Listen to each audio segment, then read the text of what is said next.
สบายดีมื้อนี้มาออกให้งานมาทางหญ้าออกจากสวน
แปลนขึ้นแน่แล้ว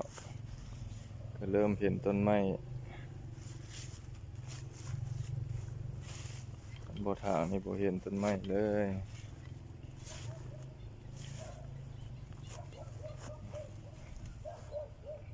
ทางหญ้าออกก็คือว่ามีชีวิตชีวาแน่ก็เพราะมีแต่ต้นไม้สีข อกสีไข่บ่ได้แนมเห็นต้นไม้แนมปะนี่ตะกี้บ่เห็นหยังเลยตะกี้น่ะเปลี่ยนขึ้นหลายแล้วก็มีเวลาได้มาตัดนี่ต้นพร้าวก็เริ่มงามแล้วตะกี้หญ้าหกแล้วบ่เห็นฮอดต้นพร้าวต้นกล้วย